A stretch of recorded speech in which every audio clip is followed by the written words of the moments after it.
kratko spregovorili o osnovnih principih, ki nam sploh omogočajo postavljanje diagnoze avtizma. Avtizem je diagnoza, ki jo svet pozna komaj nekaj desetletij.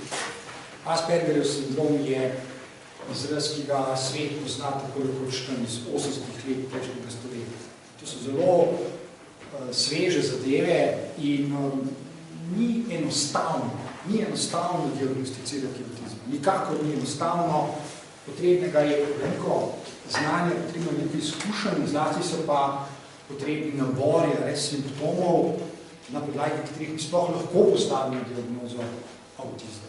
Zato se danes včasih zdi, da je avtistov vse več, recimo, se ljudje sprašujejo, zakaj je teh diagnoz danes več kot nekoč, hkrati se pa tudi pojavljajo dvomi, ali jih je res tako veliko, kot se zdi, da jih je. Oboje je zgrešeno. Če poznamo natančno simptome, če jih znamo opredeliti pri posamezniku, če poznamo kriterije, kaj vse se mora zgoditi, da nekdo dobi diagnozo avtizem, potem je se taka diagnoza veljavna. Odpada vprašanje, ali smo si razmislili, ali priplavala po zraku, ali pa preprosto stvar naše domišljanja. Ni res, to so zelo natančne zadeve, torej natančno se ve, kaj vse se mora zgoditi. No in spregovorili smo o nekaterih klasifikacijah, ki jih dobro povzema tale, ki je trenutno na platu. To so osnovne kategorije simptomov, osnovne kategorije.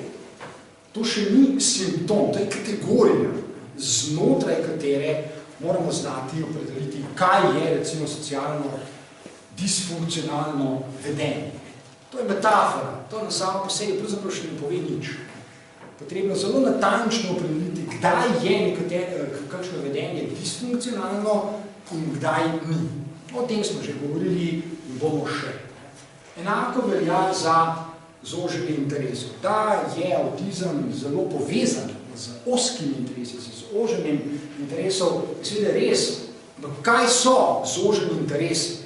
Je zopet metafora, o kateri je treba veliko govoriti. Kdaj je neko zoženje interesov avtistično, kdaj pa preprosto ni. To, da ima človek en recimo interes, da ima velik interes za eno dejavnost, nekaj drugo, še ne pomeni, da je avtist. Čeprav bi kdo lahko rekel, ja, njegovi interesi ali pa njeni interesi so zelo zoženi. Sej morda so res, da je treba povedati, zakaj so zoženi. Enako za kompulzivno vedenje oziroma vedenje, ki je včasih lahko vsiljivo. Avtistično vedenje je lahko tudi vsiljivo za koga. Nenavadno oziroma nenavadne oblike govorjenja, izražanja, nenavadni stavki, čudni stavki, bizarni stavki, stavki, ki jih oseba vedno znova ponavlja, stavki, ki so lahko neverjetno glagocepski, lahko izražajo zelo osko, torej ozek interes za neko dejavnost, za kakšen objekt, stavki, ki se nam zdijo lahko popolnoma nepomembni, se nam zdijo odvečni, stavki, ki jih oseba vedno znova ponavlja, ali pa vprašanja, ki jih vedno znova ponavlja, vprašanja, ki so lahko popolnoma bizarne, nekoliko ljuda, recimo, kako ti je ime, ali pa, kakšno je vreme zunaj in tako dalje. Vprašanja, ki si jih ljudje zastavimo sorazmerno redko kdaj, oziroma takrat, ko si jih zastavimo, se nam ne zdijo zelo pomembna. No in seveda pomanjkljivosti, pomankanje, recimo pri izražanju, neverbalnem komuniciranju, pomankanja, odstopanja, zoženja, vedenje, ki je zelo preprosto, ki je zelo enostavno, ki se vedno znova ponavlja. To so torej kategorije, znotraj katerih potem moramo natančno odločiti, na kaj mislimo. Zdaj si bomo pogledali na kratko še eno najnovejšo klasifikacijo. Mi smo si do zdaj pogledali eno z leta 2010, ta je najnovejša, ta je veljavna. Trenutno, ta je z leta 2013, je veljavna klasifikacija simptomov, na podlagi katerih lahko postavimo nekomu diagnozo avtizma. Vi možete samo skozi. Torej, prva kategorija, vztrajni, torej, gre za deficite, to je pomembno, ne, v vedenju, v sedanjih situacijah, v socialnih situacijah, torej, vztrajanje, ki pa kaže na deficit. Torej, oseba dolgo časa ničesar ne spremeni v svojem vedenju. Čeprav gre za deficit, čeprav gre za pomankanje nečesa, gre za odstopanje, ampak nikakršnega napredka ne opazimo.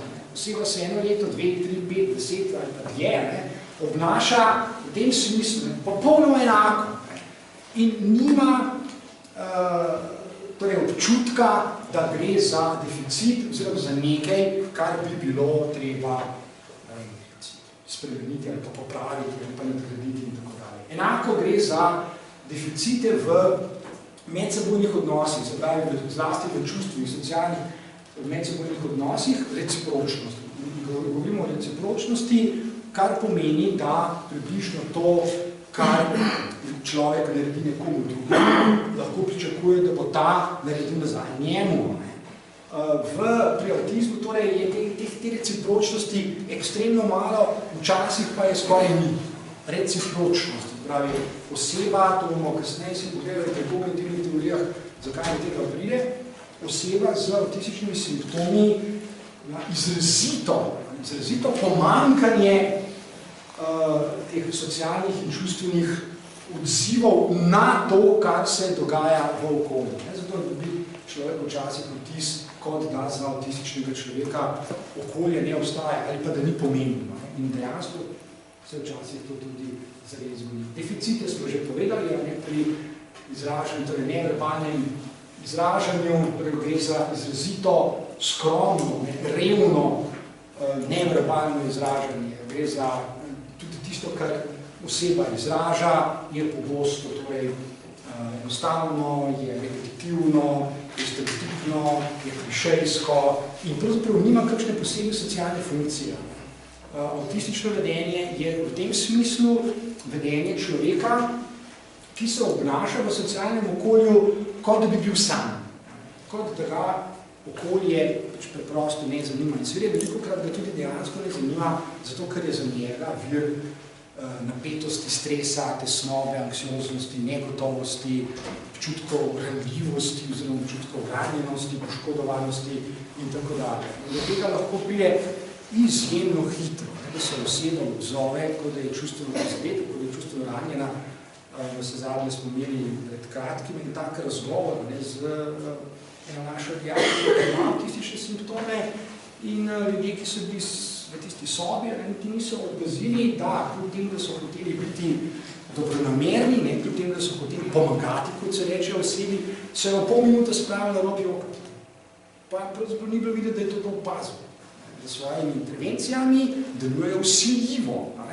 Oseba je bila seveda sama, dijakinja je bila sama, v tem smislu ne ni bilo drugih dijakov okrog in treba je bilo 30 sekund, da je prišlo do roba, in bi prišlo lahko do eksplozije, če ne bi interveniral v nekaj, da se pač ustavijo, češ ali ne vidite, da za vas je to morda res sprejemljivo in običajno normalno, ker se to osebo pa ni.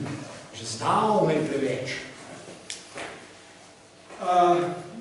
Še bolj kompleksno avtistično vedenje je tisto, ki se kaže v izrazitem, torej pomankanju razumevanja medsebojnih odnosov. Izrazito pomankanje razumevanja tega, kar drugi ljudje počnejo, oziroma razumevanja namer in intenc drugih oseb. Izrazito pomankanje za nezmožnost odgovarjanja na vprašanje, kaj drugi ljudje zdaj počnejo, oziroma kaj hočejo od meni, oziroma kaj bi hoteli storiti meni, s tem, ko se name naslavljajo tak način, kot se. Tega razumevanja je pri avtizmu izrazito malo. Tako tudi bomo pogledali, zakaj je tako. To smo že večkrat rekli, to je zelo omejeni repetitivni vzorci vedenja, zelo omejeni interesi. Enako velja za telesne gibe, ki so pogosto zgolj repeticije istega, ponavljanje istega, gre za rigidnost, na katero pogosto ali praktično niti ima smisla, niti ne bi bilo dobro, če bi poskušali na to vplivati. Ker oseba enostavno ne čuti dovolj varnosti, da bi lahko svoje rigidne gibe oziroma repeticije upravljanje spremenili. Hkrati moramo spregovoriti o tem, kar je naslednja kategorija, da vztrajanje pri istem.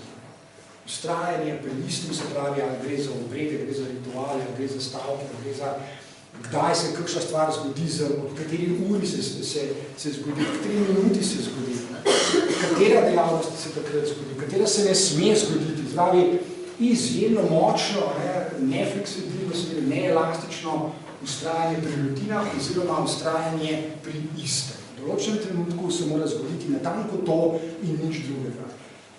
Zdaj, ob tem že velja pozorta, vsak človek seveda ni niti zmožen, niti pripravljen živeti skupaj ali pa delati recimo z avtističnim človekom. Zato, ker to je lahko izjemno naporno.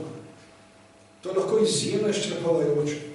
Enake geste, enaki stavki, enaka dejanja se ponavljajo vedno znova. Lahko se ponavljajo vsak dan, lahko se ponavljajo velikokrat na dan, lahko se ponavljajo vsako uro. Zdaj seveda delati s takim človekom mesece ali pa leta, to je izčrpavajoče, to je ekstremno težaško delo. Zlasti zaradi tega, ker imamo ljudje lahko zelo hitro reflekse, zlasti če niso profesionalci, ti ljudje, zelo hitro refleks, da bi posamezniku dali kakšen nasvet, da ne neha s tem, ali pa zdaj bilo pa že dost, zdaj bi pa že lahko nehal. Za avtista to ne velja za Boga. Nič ni bilo dost. Za avtista je vedno premalo. Zato bo iste stvari ponavljal, seveda so primeri, kot to ponavljal vse življenje. Nikoli ne bo dosti. In nič, mislim, nesmiselno, oziroma celo nestrokovno je, znanje, torej znanje pomanjkanje, znanje je, če od takega človeka pričakujemo, da bo odstopil kakšne svoje rutine. Ne samo, da ne bo odstopil, tudi če bi hotel, tudi če bi sam hotel, pa nočem, pa tudi če bi hotel odstopiti, ne bi mogel, ker je vsako odstopanje v takih rutinah, ritualov, v praksi, tako naprej, ki se nekaj ponavljajo, povzroči velik občutek nevarnosti, oziroma negotovosti, velik občutek tesnobe, stiske, napetosti, vznemirjanja in seveda posledično potem lahko tudi agresivnost. Ljudje vidijo agresivnost, da reče, ta človek je pa agresiven. Ne vidijo pa, kako so sami svojimi nespametnimi potezami prispevali k temu. Torej, vztrajanje pri istem pomeni, da se moramo tega preprosto držati. Če hočemo delati, recimo, s takim človekom, drugo je še no, to, recimo, je še ena pomembna značilnost, izjemno, lahko včasih dejansko na trenutke bizarno ukvarjanje z nenavadnimi predmeti, rečmi, objekti, zares nenavadnimi, ki jih posamezniki izbral, ki se nam zdijo popolnoma nepomembni, nerelevantni, marginalni, nekoristni, neuporabni, kar hočete, za tega človeka so lahko ključni. Za takega človeka so lahko ključni, zato govorimo o res veliki intenzivnosti, gre za močen interes. Če poskušate, recimo, človeku odvzeti tak objekt, ker se vam zdi čuden, bizaren, pa nepotreben, pa nesmislen, češ, kaj ti pa to bo, tvegate lahko hud duševni pretres. To je lahko veliko hujše, kot če vzamete otroku, naprimer, igračko, češ, da je že dovolj star, da se ne rabi večji brezno. Avtist se rabi s tem. Se rabi s tem ukvarjati in se tudi bo. In je tudi prav, da se. In nisto mi tisti, da bi mu zdaj vzeli, zato ker se nam zdi, da je preveč fiksiran na kakšno zadevo. Jaz to vidim tudi v tem zavodu. Sem že sam svoje oči videl, kako se dogaja, kako se ljudje obnašajo, ravno tako, kot se ne bi smeli. Zdaj si pa že dovolj velik, zdaj si pa že dovolj odrastel, zdaj pa bilo tega čisto dovolj, zdaj pa daj to igračko, pa daj to od sebe, ali pa zdaj se pa s tem ne bomo ukvarjali, zato ker je zdaj na vrsti nekaj druge. To popolnoma zgrešeno. Popolnoma. To pač ima take reflekse tudi bolje, da ne dela. Znači, otroka, ki dela samo škodo. No in to je še dejavnik, se pravi, gre za preveliko občutljivost ali pa premejhno. Pravno lahko na karkoli. Na karkoli. A je to blago, a je to papir, a je to šelestenje, ali je to lopotanje žlice. Karkoli je lahko. Postane objekt prevelike občutljivosti oziroma objekt tistega ali česa, kar človeka zelo, zelo zdemirja, samo da zasliši ali pa včasih celo vidi, recimo, z njim nadaljavo, za voha, takih podobnih. To je bi zdaj tak zelo hiter prelet osnovnih kategorij, znotraj katerih odkrivamo tiste drobne spremembe v načinih vedenja, ki nam omogočajo, da upravičeno rečemo, da nekdo je avtist, nekdo pa ni. Tukaj so še enkrat naštete, še neka druga klasifikacija, te klasifikacije postoji, še enkrat je pravzaprav našteto praktično isto. Še enkrat isto, na katere kategorije moramo biti pozorni in skušati znotraj njih to, kar sem zdaj povedal, ugotoviti.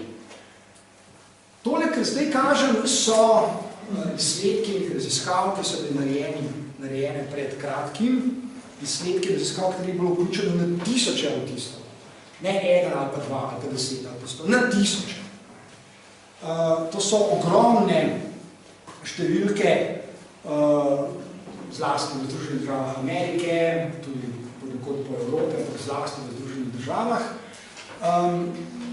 kjer so se namenili, da bodo zelo, zelo natančno popisali oblike vedenja in ugotavljali, kako pogoste so, kolikokrat so avtistični ljudje, torej kako pogosto so značilne za avtistične ljudje, da desno vidite procente, tukaj so opisi torej vedenja, načini vedenja, ki so sicer značilni za. Torej vidite, kako pogoste so težave pri vključevanju v skupine, naprimer v šoli, v vrtcu, ki je drugje, pač v skupine prijateljev, znancev, kolegov in tako dalje, kako pogosto so žrtve takega ali drugačnega nasilja. Zelo pogosto.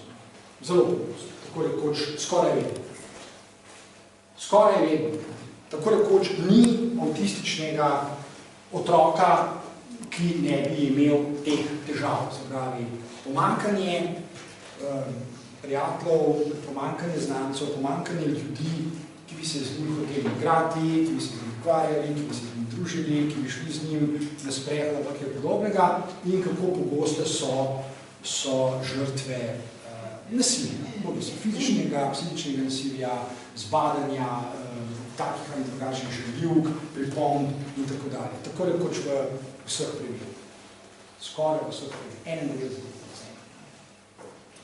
To, da so nerodni, seveda, to za otroke že tako ali tako velja, da so pogosto zaradi svoje nezrelosti, zaradi svojega razvoja še, pogosto nerodni, da se odnašajo na način, ki je lahko zopet zelo hitro predmet posmehovanja, nerodnih pripomb, lahko fizičnega napadanja in podobno. Tudi to vedenje je pogosto torej pri avtističnih otrocih, kar se je kaže tudi na to, kako je okolje, v katerem se pač otroci nujno znajdejo, je to vrtec, je to šola, kako je to okolje tudi samo, seveda, to je razumljivo, da je nepripravljeno, pogosto je nepripravljeno, se kdo bi ga pripravil, kdo pa lahko pripravil majhne otroke, da se bodo zrelo odnašali do avtizma. Ekstremno težko to pričakovati, zato so ti procenti tako visoki. Potem vidimo naprej, da bomo zdaj čez čisto vse, kako sicer procenti upadajo, ampak kako pogosto je še vedno, recimo, težave v šolah, jasno. Težave v šolah so lahko ekstremno visoke, ekstremno velike, ker je šola jasno storilna in šola po definiciji pravzaprav ni prilagojena vsem možnim otrokom in diversifikaciji njihovih interesov, načinov vedenja in tako dalje, zato je hitro, in to se tudi v naših krajih dogaja, je avtizem klasificiran kot motnja, kot nekaj, s čimer se recimo ukvarjajo ali pa nekaj ukvarjali psihiatri, ker je popolnoma zgrešeno razmišljanje. Avtizem ni psihiatrična motnja, ni psihopatija, ni nekaj, kar bi sploh smeli klasificirati kot psihiatrični simptom, ker ni nekaj drugega. Pa vendar, se to še vedno dogaja v veliki meri, mislim, da bo otroci tudi jasno, psihiatrov in tablete in ne vem kaj še vse. Da imajo veliko težav z pozornostjo in koncentracijo oziroma drugih kognitivnih težav, to je seveda pričakovano. In šele mogoče zadnjih 10-15 letih je z razvojem sodobne neuroznanosti in kognitivne znanosti se počasi začela tehnica prevešati psihiatričnih simptomov, tja, kamor pravzaprav je treba postaviti avtizem in to je kognitivno področje. Področje kognitivne znanosti oziroma področje, znotraj katerega raziskujejo možgane in seveda tudi možgane ljudi, za katere domnevam, da so avtisti in danes je narejenega res že veliko na tem področju in zato so vedno bolj pomembne, v bistvu so kognitivne teorije. Kognitivne teorije, ki nam pojasnijo, kako delujejo možgani avtistov in s tem se tudi oddaljujemo od prehitrega sklepanja, kaj vse je s temi otroki narobe. Pa ne mislim zdaj na tisto preprost kliše, ki je tudi pogost sicer, češ da imajo nekateri izjemne kognitivne sposobnosti. Seveda jih imajo, nekaterih imajo, večina jih pa nima. Večina jih pa nima, ampak to še ne pomeni, da so psihiatrični bolniki. Ima pa veliko problemov, zanj sem pa že tudi nakazal z izjemnimi sodobnimi kognitivnimi napori, z res obsežnimi kognitivnimi terapijami, je mogoče, če se to zgodi dovolj zgodaj, ko je otrok star recimo 2-3 leta, z obsežnimi treningi, ki segajo tudi tam recimo 40 ur na teden, je pa mogoče tudi na možgane teh otrok vplivati tako, da celo marsikateri avtistični simptomi zveni že do vstopa v osnovno šolo, kar pri 6 letih. So izjemni dosežki, ampak to šele v zadnjem času. Pred tem se bolj ali manj, praktično nihče ni s tem ukvarjal, nekateri redki posamezniki, ampak glavnega prevladovalo mnenje, kot sem rekel, da je avtizem psihiatrična motnja, ki jo recimo v najboljšem primeru mogoče vzdrževati s kakšnimi zdravili. Danes to niti približno več ne velja, tak način razmišljanja. In tako dalje, to bomo kar preskočili. Tukaj je še več teh oblik vedenja, ki so bolj vezane na govor in jezik, značilnosti rabe jezika. Mogoče se na začetku, da omenimo, kako je prevladujoči simptom, ki se nema mene zveze s psihiatrijo. Prevladujoči simptom, torej nepozornost na socialno situacijo, v kateri se otrok znajde med tem, ko govori. To je res zelo, zelo pomemben avtistični simptom, ki ga znamo tudi zelo natančno pojasniti in kasneje bomo to tudi pokazali, ko govorijo o kognitivnih teorijah. Zakaj ravno to? Zakaj ravno ta simptom tako prevladujoč, kako veliko procent otrok ima podobno bi lahko rekli za monologe, govorjenje samim seboj. Avtistični otroci se pogosto pogovarjajo sami s seboj. Govorijo sebi in se pri tem omejujejo od drugih, zanje drugi v tistem trenutku ne obstajajo, niso pomembni. Nas imamo kar nekaj takih otrok, ki jih jaz velikokrat slišim, na WC-ju, ko se zaprejo na WC, in se reče človek mimo ali štjane, lahko slišite te otroke, ure in ure, nekateri se ure in ure, pogovarjajo sami s seboj. In to spet, ni nekaj, kar bi bilo treba za vsako ceno preprečevati, Bog vari se preprečevati, je pa mogoče ravno zaradi tega, ker gre za specifične kognitivne simptome, ki so povezani z določenimi spremembami v možganih, je mogoče na to vplivati, ne zdravili. Na to napivamo zdravili. No, in tako naprej, skratka se vidite, kako so ti simptomi povezani z rabami jezika, z govorjenjem pomembni pri avtistih. Mogoče še to, da so to simptomi, ki neposredno tudi niso povezani s kakšnimi genetskimi okvarami. Če sem zadnjič to že omenil, mogoče sem, da so genetske dejavniki pri avtizmu pravzaprav sorazmerno redki. Večji dejance avtizma ostaje nepojasnjeni. Mi za večino primerov avtističnega vedenja ne vemo natančno, kaj je vzrok. Za večino primerov. Kar je po eni strani zanimivo, kljub temu, da imamo že ogromno genomov, da imamo celotne genome, recimo avtističnih ljudi, ki jih lahko primerjamo med seboj, ampak še vedno ne mogoče v večini primerov enoznačno trditi vzrok za avtizem, v tem primeru je recimo tista kromosomska napaka ali pa genska mutacija, ker ni mogoče, v večini ne, včasih ja, v večini pa ne.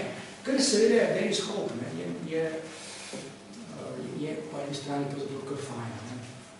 No, tukaj vidimo še več istega, zdaj se bomo počasi začeli ponavljati, simptomi so vedno znova enaki, tukaj imamo še več istega, kako natančno so te raziskave narejene, točno vemo, v kolikšnih procentih se pojavlja kakšna oblika vedenja.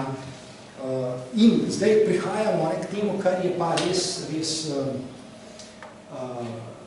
optimistično. To je samo schematičen prikaz tega, kar sem že povedal, več kot 75% primerih preprosto ne vemo. Enostavno ne moramo enoznačno določiti, kaj so razlogi oziroma kaj so vzroki za avtistične motnje. Ne vem. Zato je to kar pomembno. Zato, ker se najdejo ljudje, ki prehitro ustrajajo ali pa trdijo, da vedo, kaj je vzrok za določeno obliko avtističnega vedenja. Če ne vemo, če lahko samo ugibamo, če samo približno vemo, potem je seveda treba se temu primeriti za to obnašanje. Previden, zlasti to pomeni, da je veljavnost diagnoz, veljavnost naših ocen lahko zelo hitro sumljiva, lahko zelo hitro na trhlih nogah. Tudi če opazimo, zlasti zaradi razvoja otroka, opazimo določeno obliko vedenja, to ne pomeni nujno, da bo ta oblika vedenja ustrajala tudi po jutrišnjem ali pa čez 2 leti. Ne pomeni nujno. Zato je treba biti tako ekstremno previden. Tudi ko ljudje rečejo, ja, to sem tudi že slišal, recimo, v tej ustanovi, ja, zdaj pa ni več avtist. Včerajšnji je še bil, zdaj pa ni več. To ne pomeni nič. Ker smo že itak na samem začetku previdni. Preden zinamo, kdaj je kdo avtist. In mi se ukvarjamo z otroki. Z otroki danes razvojna psihologija nam pove, da se v bistvu otroštvo podaljšuje oziroma razvoj psihološko vzeto. So danes kriteriji že osupljivo visoki. Mogoče še 20-30 let nazaj to ni veljalo. Razvoj osebnosti traja 25 do 30 let. Od 25 do 30 let. Danes še pri 30-letnikih ni nujno, da vse rečemo, ok, zdaj se je pa razvoj osebnosti nekako na tisti naravni, če lahko rečemo, se je speljal, da se je zaustavil, zdaj pa lahko rečemo, da je oseba osebnostno dozorela. Še pri 30 letih to ni nujno, kaj že pri 18, pri 19, pri 20 in tako dalje. V tako kompleksnem svetu pač živimo. Danes recimo je razvoj osebnosti tako dolgotrajen, da v bistvu presega pričakovano življenjsko dobo, ki so jo lahko pričakovali naši predniki skozi zadnjih 2 milijona let in pol. pričakovana življenjska doba naših prednikov skozi 99% celotne evolucije je 20 do 25 let. To, kot danes potrebuje samo za razvoj osebnosti. Še na začetku 20. stoletja je povprečna življenjska doba, recimo tako razviti državi, kot so Združene države Amerike, 48 let, začetku 20. stoletja. To ne malo pove, ne? Če se poglobimo v to, pa resnici veliko pove, v kako izjemno kompleksnem svetu živimo in kako dolgo časa je treba, da se razvija osebnost in seveda kako kompleksen tudi je. Zaradi tega, ker se tako dolgo časa razvija. No? Zdaj, ko smo ugotovili, da približno vemo, kdaj smemo postaviti hipotezo, da ima nekdo avtistične simptome, da je avtist, seveda se postavi naslednje vprašanje, zakaj je tako? Zakaj je nekdo avtist, nekdo drug pa ne? Kaj vse je tisto v človeku, kar se še mora zgoditi, recimo, ko smo že malo omenjali, v kromosomi, v genih, naprimer v možganih, v razvoju, da sploh nam dopušča. Zdaj, teh raziskav je ogromno. Raziskav, ki nam opredeljujejo posamezne dejavnike, je ogromno. Jaz imam omenil samo ene par, ker je preprosto preveč, da bi šli lahko skozi, ene par. Seveda tistih, ki pa so zelo, zelo pomembni. Zelo pomembni.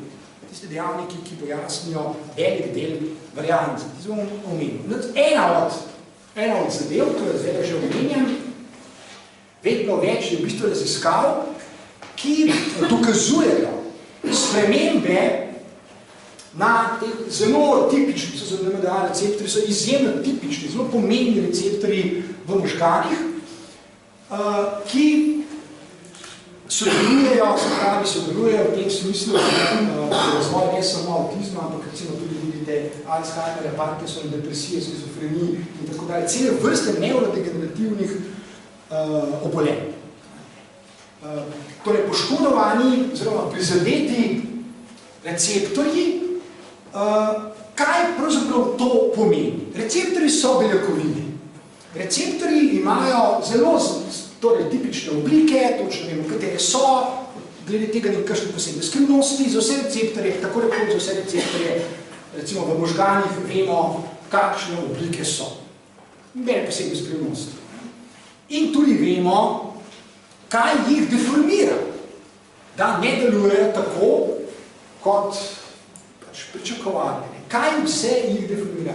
In eden od dejavnikov, obstaja veliko dejavnikov, eden od dejavnikov, ki ga vedno pogosteje omenjajo, ne samo pri avtizmu, pri vseh teh neurodegenerativnih stanjih, ki so tam neomenjena, je prehrana. To je osupljivo. Vedno več je raziskav, ki potrjujejo, kako pomemben dejavnik med drugimi dejavniki, ko govorimo o poškodovanih receptorjih, je prehranjevanje. So recimo vnetja, ki jih povzroči visoko energijo, visoko kalorična, naprimer hrana, veliko hidrati in tako dalje, zdaj ne bomo šli v detajle, ampak samo kot en dejavnik ga pa omenja. Se pravi, poškodbe teh receptorjev, ki niso genetske, ali pa ni nujno seveda, da so genetske, lahko tudi so, poškodbe receptorjev, ki za seboj poteknejo celo vrsto kognitivnih deficitov, celo vrsto upadov kognitivnih funkcij, mislim, bomo še pogledali in kako pomembno vlogo pri tem ima prehranjevanje.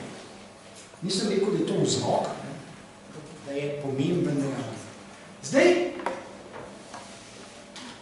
si bomo vzeli nekaj časa in se posvetili trem sodobnim kognitivnim konceptom, trem teorijam, kognitivnim teorijam avtizma. Zapravi, kognitivne teorije, ki izhajajo iz delovanja možganov in skušajo odgovoriti na vprašanja, zavisam eno, kaj se dogaja v možganih, naprimer, otrok, da se nekateri razvijajo na ta način, da smo upravičeni postaviti diagnozo avtizem. Tri je koncept. Mi si bomo to počasi pogledali. Prvi kognitivni koncept je theory of mind, teorija uma, spontana teorija uma, ki gre približno takole. Vsak otrok spontano razvije to, kar imenujemo teorijo uma. Kaj to pomeni? Otrok pravzaprav ne ve, da to počne, ker to počne njegovi možgani. Možgani spontano, ob rojstvu tako rekoč, od rojstva naprej, spontano zato starši mislijo, kako ravno njihovi otroci bistri. Vsi otroci so bistri. Zabavno včasih gledati, kako starši favorizirajo svojega, češ njoj, koliko je neš bistri. Vsi so bistri. Zato, ker so možgani taki. Otrokov razvoj je silovit. V zgodnjih letih je izjemno hiter, je blazno kompleksen. Otrok osvaja, recimo, jezik, osvaja kognitivne modele, ki so že ready-made in to s neverjetno hitrostjo. Nikoli kasneje v življenju se otrok ne bo, ali človek ne bo učil tako hitro, kot se učijo otroci v prvih letih življenja. Theory of mind je torej spontana teorija, ki jo razvijajo možgani v interakcijah z drugimi možgani, z drugimi otroki, naprimer. To pomeni, da postavljajo hipoteze. Otroci nenehno postavljajo hipoteze, kaj se dogaja v zunanjem svetu. V bistvu se obnašajo tako kot mali znanstveniki, kot naivni znanstveniki. In tudi so. Naši možgani so naivni znanstveniki. Ni treba študirati znanosti, da bi bil naiven znanstvenik. Vsak otrok je naiven znanstvenik.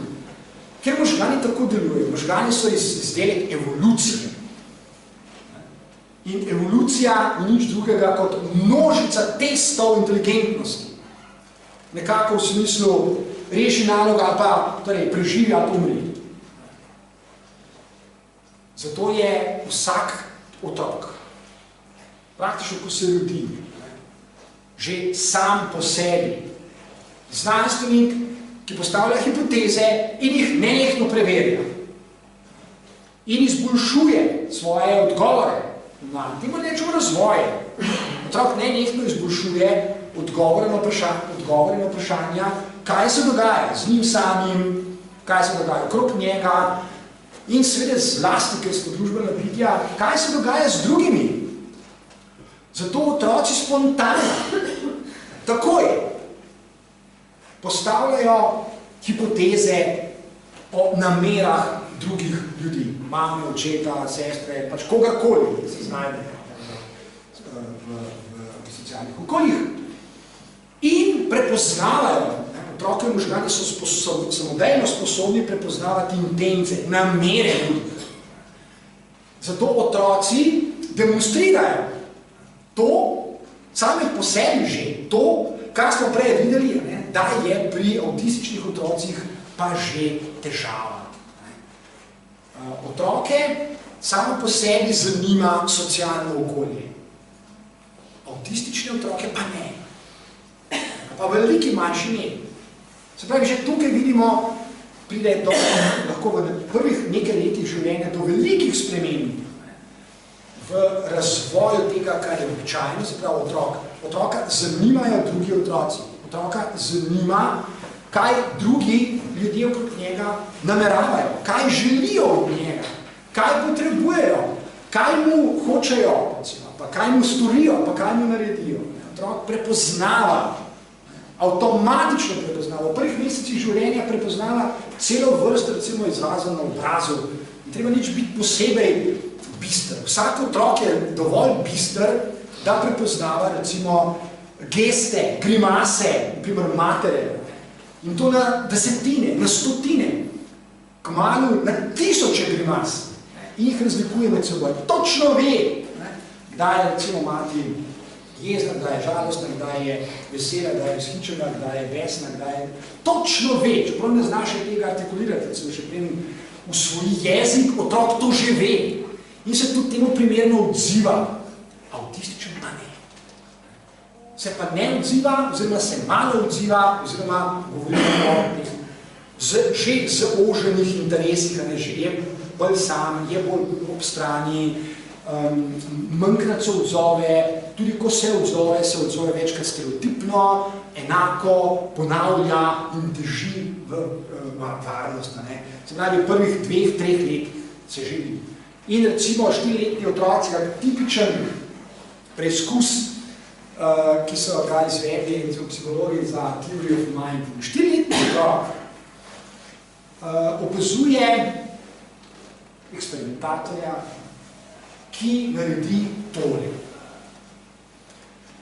Dva otroka se igrata, vsak ima svojo škatlo in svoje frnikule.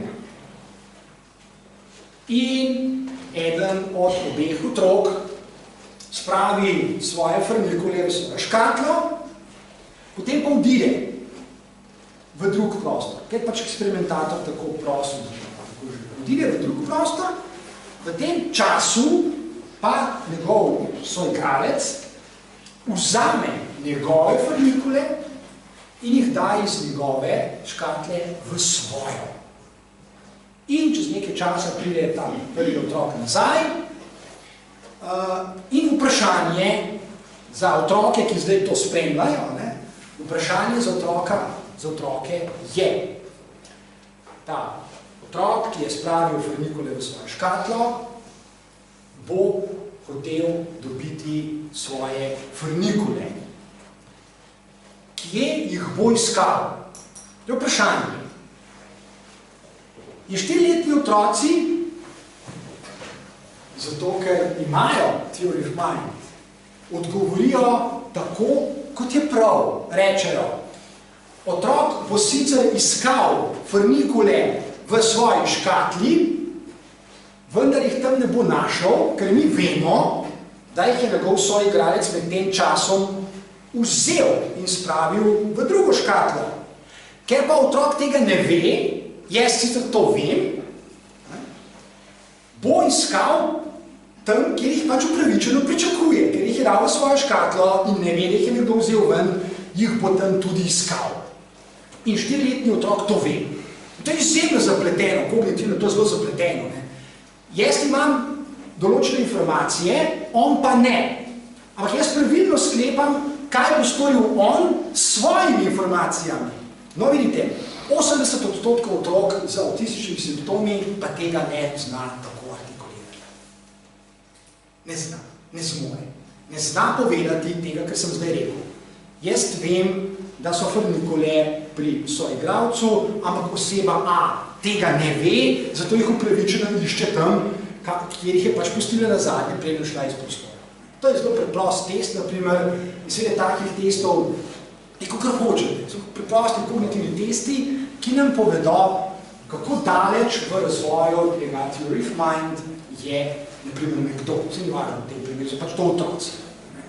In otrok bo vse bolj napredoval, če bo seveda jasno z njegovim razvojem vse tako, kot mora biti. Napredoval bo tako, kot je sicer značilno za napredovanje znanosti. Če ena hipoteza ne drži, potem pač postavimo drugo in jo preverimo. In če ugotovimo, da smo se motili, postavimo tretjo, pa četrto in tako dalje. No, vidite, avtist pa ne. On pa ustraja pri svoji. Tudi če se bo izkazalo, da je napačna, bo ustrajal. In ima izjemno velike težave, ker se iz tega zelo malo nauči, ali pa včasih sploh nič. Njegov vedenje se v tem smislu Theory of Mind ponavlja in seveda so avtistični ljudje, ki nikoli ne uspejo narediti tega, kar naredi 4-letni otrok. Znati pripisati mentalna stanja drugi osebi, jih prepoznati, jih identificirati in pri opisovanju vedenja druge osebe izhajati iz mentalnih stanj te druge osebe, ne mene samega. To je tipičen primer kognitivnega vedenja avtističnega človeka. On izhaja iz svojih mentalnih stanj in se obnaša, kot da imajo drugi ljudje bodisi enaka mentalna stanja ali pa kot da jih sploh nimajo. Oziroma, da njega ne zanima, kakšna so mentalna stanja pač druge osebe. To je prvi primer prvega koncepta. Drugi koncept, če lahko reče, se tudi teorija, koncept. Drugi način razmišljanja o kognitivnem delovanju je pa tale. Če recimo preberete neko zgodbo, časopisno poročilo, slišite informacije na poročil pa nekaj podobnega, boste čez nekaj časa, bilo čez 1 uro, ali pa morda čez 12 ur, ali mogoče celo čez 1 dan, nekaj takega, koliko traja kratkoročni spomin, ker večino takih informacij nikoli ne doseže dolgoročnega spomina, prespane, ampak znotraj tega, koliko časa traja kratkoročni spomin, se vaši možgani obnašajo tako, da karkoli ste slišali, boste detajle zavrgli in si boste zapomnili osrednjo glavno idejo. Neke zgodbe, pa poročila, dogodka, nekaj, kar je na dnevniku. In boste znali čez nekaj časa, dokler tudi ta spomin ne bo razpadel, boste znali to glavno zgodbo povedati, geštart. Detajlov pa ne in vas to tudi ne bo vznemirjalo, razen nekatere pa, če se čez, ko so niso več ravno mladi, začne to vznemirjati. Ta normalen kognitivni način delovanja naših možganov. Naši možgani v resnici ne marajo prav preveč detajlov, stalno jih selekcionirajo. Mi pa mislimo, da imamo motnje spomina zaradi tega. Ne moram se spomniti enega detajla, ne vem, kateri že igral z Bunka, je igral 25 leti, ne vem, kateri že bil film. Zdaj imam že Alzheimer. To je neumnost. To bi prosto ne res. Naši možgani delujejo tako, da si zapomnijo geštalt, za detajle se moramo pravzaprav malo potruditi. To vsaj da ve, ko je v šolo, ki se moramo učiti. Pri avtistih pa drugače. Šibka koherentnost v bistvu pomeni, da vidijo drevesa, ne vidijo pa gozda. In iz dreves se gozda ne da sestaviti, zato ker gozd ni sestavljen iz dreves. Geštalt je drugačen način zaznavanja sveta, kot pa seštevanje detajlov. Zato tak človek, recimo za autistični situacijo, pa sploh kdorkoli je nekaj šibko to kognitivno zmožnost, včasih rečemo, zaradi dreves ne vidiš gozda in ga dejansko ne vidi. In ga tudi ne more sestaviti. To pač ni sestavljeno. Za pogled na gozd je pač preprosto treba drugačno perspektivo. Pri avtistih vidijo natanko to zelo izrazito. Spomnite se, prej, ko smo vedno znova poudarjali osredotočenost na detajle. Osredotočenost na neke stereotipne, vedno enake, fiksne elemente, vztrajanje pri istem, od katerih se ne premakne. Zato tudi ni zmožen spremeniti svoje perspektive.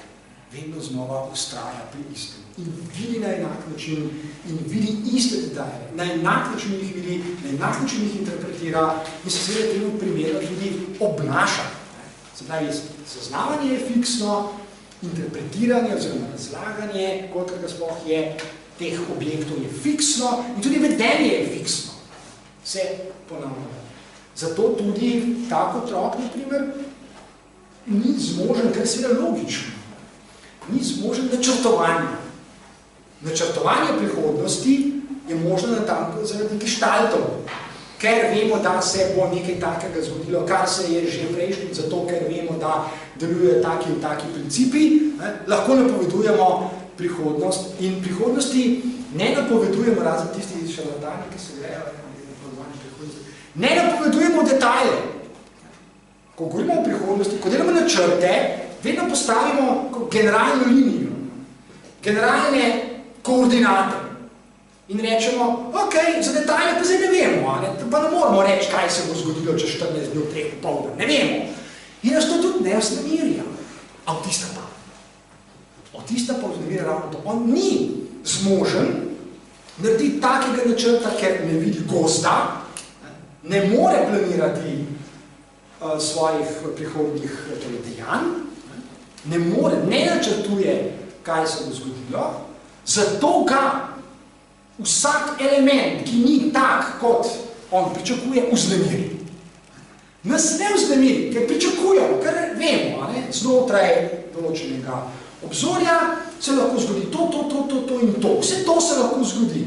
In to mi sprejmemo, mi to sprejmemo for granted, mi vemo, da se lahko zgodi tudi kakšna nesreča. Če se odpeljemo zdaj z avtom na morje, sprejmemo, da se lahko tudi nekdo zaleti v nas. Ali pa da se mi v nekoga. Sprejmemo, da med ljudmi lahko tudi poče guma z avtoceste, da mi lahko raznese. Sprejmemo, mi si verjamemo, da je verjetnost, da se bo to zgodilo majhna, ker dejansko je, ampak pa sprejmemo.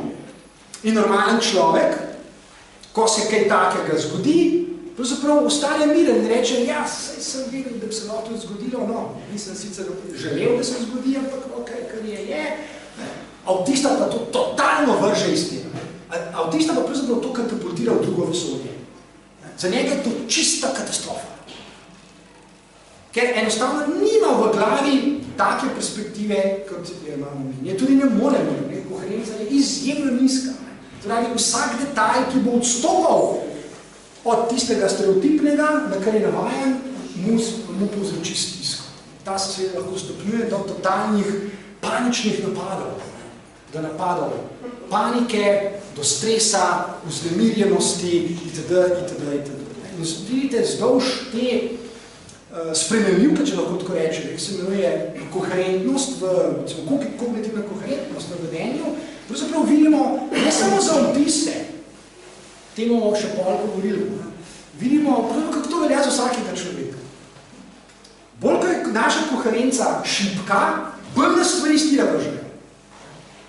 Bolj pravzaprav dokazujemo sami sebi, kako smo bili fiksirani, da se mora zgoditi ravno tole, ne pa nekaj drugega. Bolj, ko je šibka, pravzaprav bolj avtistično se obnašamo. In nujno, da smo avtisti, gre za kognitivno delovanje. Kognitivno je pravzaprav bilo najbolj normalno, da ko se nekaj, kar je znotraj neke Gaussove krivulje, kar se lahko zgodi, kar je možno, ko se nekaj takega zgodi, da pravzaprav samo ugotovimo in rečemo, ja, se je pa zgodilo. Bolj, ko je človek vznemirjen, ob tem, kar že itak ve, da bi se lahko zgodilo, ker kognitivno delovanje je njegovo tako, pravzaprav bolj se približuje avtističnemu načinu vedenja. Bolj, ko ga to vznemiri, bolj, ko ga iztira vrže, bliže je pravzaprav temu. Ni avtistice na prednevo vedenju, ko pa pravzaprav je avtistično. Tretja koncept, kognitivni koncept, so pa izvršilne funkcije oziroma težave, disfunkcije, pa so tehnični izrazi so to, težave pri nadzorovanju izvršilnih funkcij. Ko nekaj vem, ko sem nekaj načrtoval, ko sem nekaj predvidel, vem, da se bo nekaj zgodilo. Ali pa vem, seveda, da moram jaz nekaj narediti, da se od mene nekaj pričakuje. Pri avtistih so te izvršilne funkcije zelo slabo nadzorovane. Izvršilne funkcije nadzoruje frontalni oziroma prefrontalni korteks in več, ko je, torej šibkejša, ko je koherenca, slabše je nadzorovanje prihodnosti, oziroma prihodnih dejanj, slabše je predvidevanje, kaj se bo zgodilo, in manj je nadzora nad samim seboj, oziroma manj je nadzora nad tem, kar jaz lahko naredim, da bi bila prihodnost taka, kot je želim, da bo. Kolikor je odvisno od mene, na tisto lahko vpliva. Avtistično vedenje je nadzor nad izvršilnimi funkcijami, motoričnimi funkcijami, kognitivnimi funkcijami, lahko zelo šibak, zelo slab ta nadzor. Zato zopet ne pomaga, da mu rečemo, ne vznemirjaj se ali pa nekaj naredi. Ne pomaga, preprosto ne pomaga. Te funkcije so prizadete, receptorji so prizadeti, možgani so prizadeti, nevronske mreže so prizadete, povratne zanke so prizadete, nič ne bo pomagalo. Edino, kar pri vseh teh upanja, kognitivnih konceptih pomaga, je neskončno ponavljanje in trening. To se pač danes tudi 40 ur na teden. Neskončno ponavljanje, zato ker teh funkcij kognitivnih ne morate kar poflancati v možganu. Če so prizadeti, lahko kvečemu trenirate možgane, da jih kompenzirajo, kolikor je to sploh mogoče. Pravzaprav z avtisti počnemo to, kar otrok počne v prvih letih življenja samo od sebe, oziroma kar počne njegovi možgani sami od sebe. Razvijajo kognitivne modele sveta. Mi avtistične otroke moramo šele kasneje naučiti kognitivnih modelov. Njegovi možgani, njeni možgani samodejno niso ustvarili, niso mogli ustvariti. Še en detalj, si bomo pogledali iz tega prvega koncepta, teorije Frommana.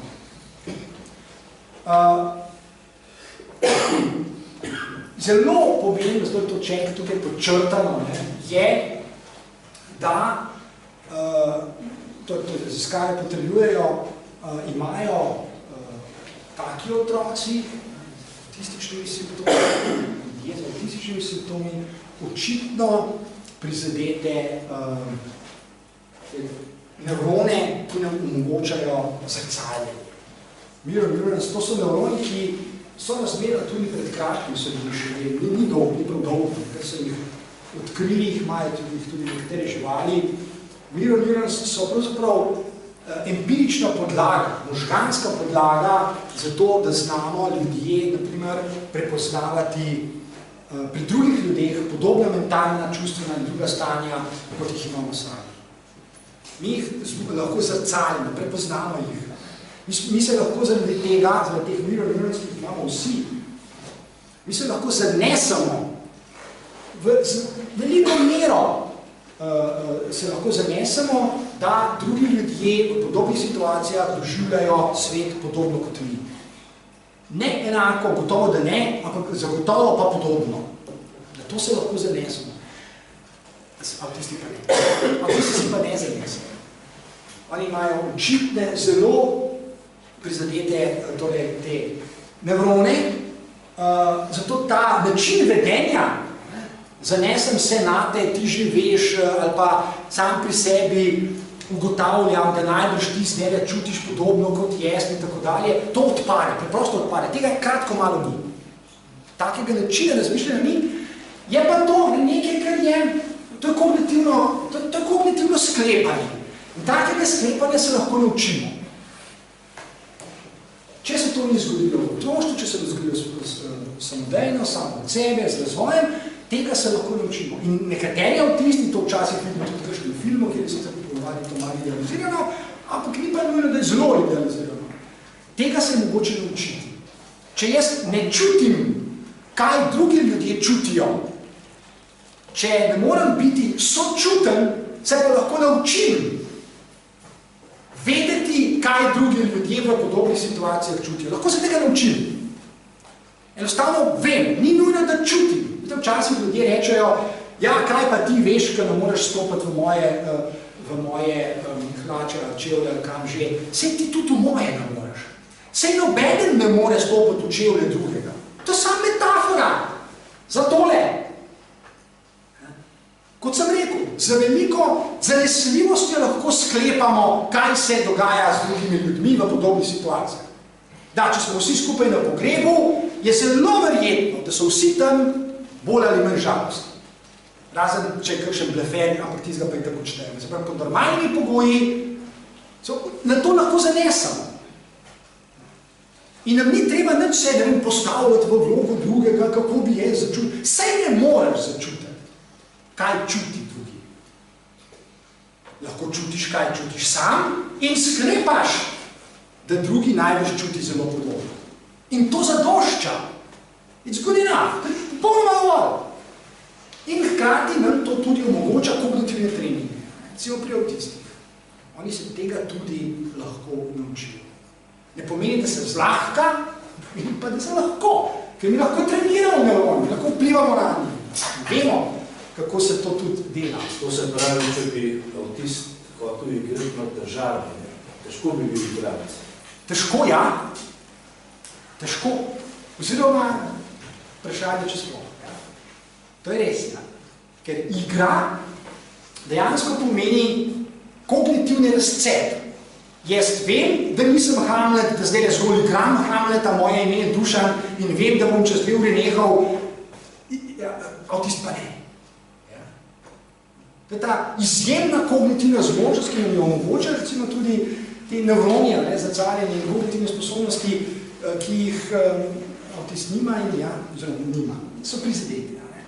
Evo, zdaj pa bi še toliko, da povemo, na čem temelji to naše upanje, oziroma kaj kognitivni treningi sploh so in zakaj so lahko tako izjemno uspešni in zakaj pri nekaterih dejansko so, ne? Ker so šli skozi dovolj dolgo časa skozi trening. Tole, kar vidite, je čisto preprosto predsinaptična membrana nekega nevrona, ki nam, ta slika nam prikazuje nekaj zelo, zelo pomembnega. In to je pomembno tudi zato, ker natančno vemo, kaj se dogaja v nevronih in hkrati vemo, kako poteka učenje. In ko govorimo o učenju, v principu se ljudje lahko naučimo česarkoli. Kar pomeni, da se lahko tudi odnaučimo. Mi lahko spremenimo tudi svoje reflekse, mi lahko vplivamo tudi na svoje instinkte. Ne zlahka, lahko pa, ker vemo, kako poteka učenje, kako poteka recimo v nevronih, naprimer v možganih. Tukaj vidite čist preprost trenutek, ki nam pove, kaj se mora zgoditi, da pride do izpusta nevrotransmiterjev v sinapse. Kaj se mora zgoditi v nevronu. In tukaj vidite, je tak preprost princip, ki nam pove zelo, zelo veliko. Da bi do tega prišlo, tukaj so kalcijevi ioni in kalcijevi ioni, to so vešički, v katerih so shranjeni nevrotransmiterji. Imajo receptorje, to so proteini, ki zaznavajo kalcijeve ioni. In obstaja natanko določen naravni mehanizem, kdaj se bo nevrotransmiter sprostil v sinapso in kdaj se ne bo. To je generalno, ni vedno natanko tako, princip je pa dober, torej za ilustracijo principa pa to ne dobro. Ko se na te receptorje pripopa natanko 5 kalcijevih ionov, se sproži mehanizem, zaradi katerega se impuls prenese iz enega nevrona na drugega, ker se spusti v kemično sinapso tale nevrotransmiter tukaj. To je naraven proces, ki ga poznamo do potankosti. Točno vemo, koliko ionov. In dokler jih ni, se to ne zgodi. Kar pomeni, sinapsa ne deluje. Preprosto ne deluje. Ali pa deluje bolj šibko, če se to zgodi premalo krat ali po vsakega časa in podobno. Zdaj, zakaj to govorim? To govorim zato, ker pri Mateju, o njem govorimo pravzaprav vse čas, čeprav ga ne omenjamo, se, in to lahko opazujemo, odkar je tukaj, dogaja nekaj, kar je ravno posledica tega, kar vidite tukaj na zaslonu. Dogaja se to, da je vedno znova se znajde v položaju, se znajde v situaciji, v kateri se odziva na to, kar se dogaja okrog njega, prehitro oziroma preveč intenzivno. Zakaj? V možganih sta med drugim delujeta dva temeljna principa. Nevroni lahko inhibirajo drug drugega, lahko se ekscitirajo, lahko se spodbujajo. Se pravi, lahko prispevajo k intenzivnejšim odzivom, daljšim odzivom, močnejšim, ki traje dlje časa, bolj silovitim, ali pa nevroni blokirajo druge nevrone in človek se vleče po svet ko medla. Njegovi odzivi so šibki, počasni, so inhibirani. Kar je seveda v določenih situacijah fajn in prav in tako mora biti. Ne pa vedno. In mi se naučimo. Otroci se tega spontano učijo, seveda otroci nimajo teorij, torej nekoznanstvenih, kognitivnih teorij. Se spontano učijo.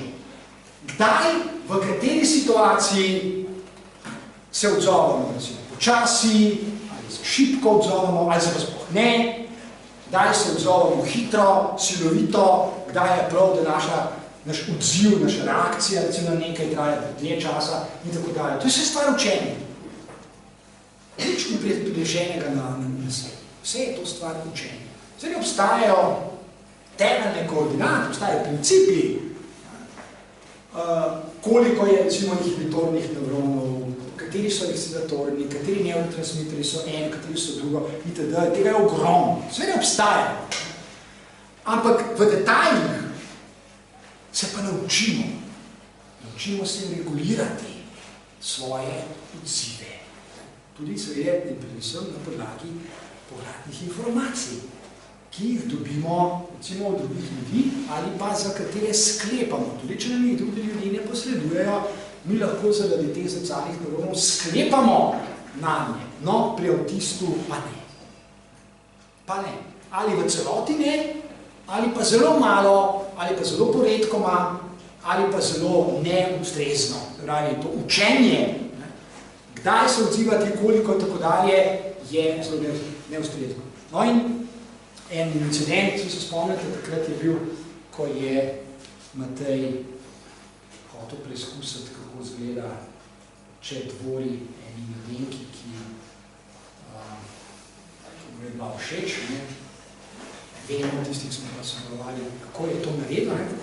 Tipičen primer, lep primer, iz katerega seveda se on lahko česa naučil. To je naša naloga, ker on sam od sebe se prav dosti ne bo naučil.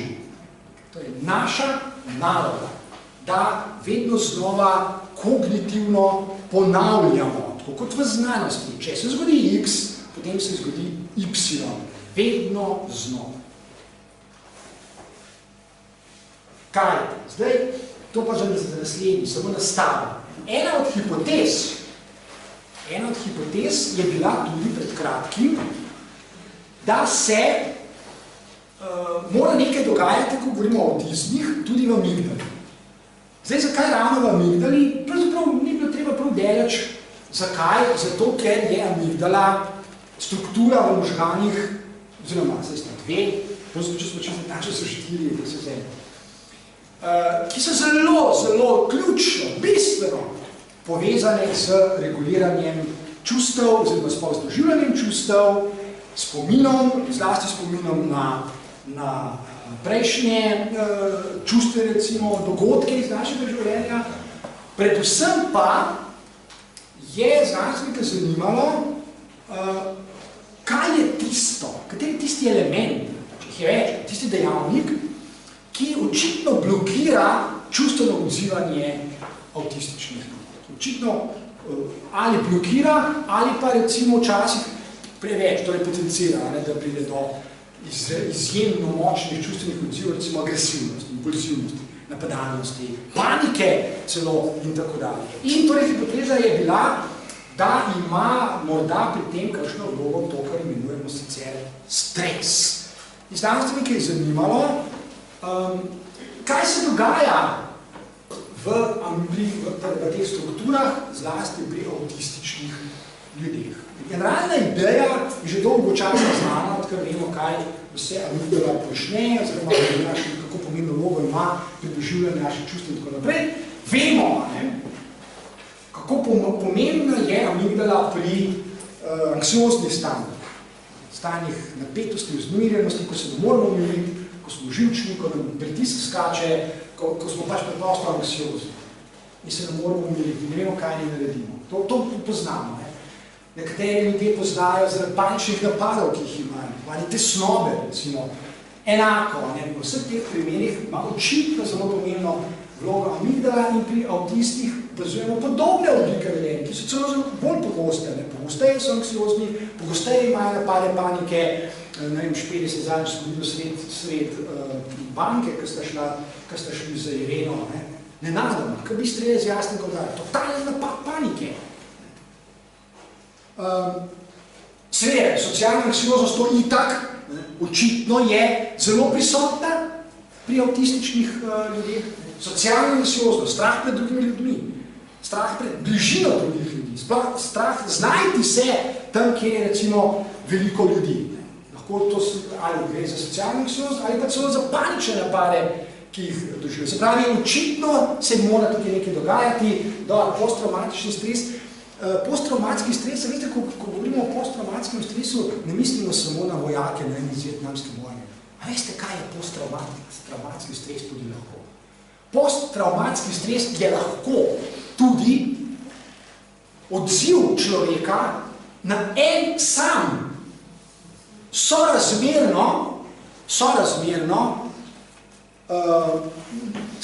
poudarjam, sorazmerno seveda. Vidika posameznika je to zelo močno, ampak sorazmerno, en sam, torej sorazmerno, niti ne tako zelo neprijeten dogodek. Stres, recimo posttraumatski disorder, lahko povzroči en sam, recimo neprijeten dogodek, ko, kaj svem, vas je, ne vem, direktor na drvu. Ali pa, ne vem, se je 5 ljudi spravilo na vas, ko ste bili na neki gostini, so se pogovarjali, ko so bili vaši prijatelji, pa so se v nekem trenutku malo nas privoščili. To je že lahko, nujno, pač odvisno posameznika, je že lahko vzrok za posttraumatski disorder. S tem se res ni špilati in danes natanko vemo, kakšne strukturne spremembe nastajajo v amigdali, da govorimo o teh simptomih in tudi seveda pri avtistih je bila to zelo pomembna hipoteza, da je bojo raziskali. In so ugotovili, pa bomo pa nehali, in so ugotovili, da v približno 50%, kar je po eni strani malo, človek rekel, samo pri vsakem drugem, to ni pravzaprav prav veliko, po drugi strani pa pravzaprav tako zelo malo, pa spet ni, pri vsakem drugem.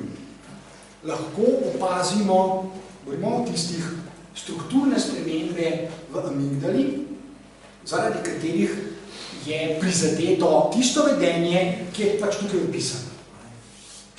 opisano. In to je sorazmerno pogosto, kot sem rekel.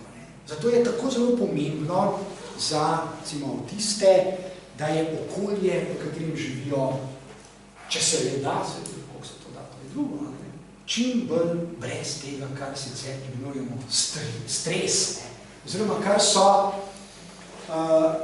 negativni, kot se reče, negativni čustveni državi, negativne emocije, čim bolj mirno okolje, ampak to ne velja samo za avtiste, to velja za vse. Ok, toliko za danes, do naslednjič.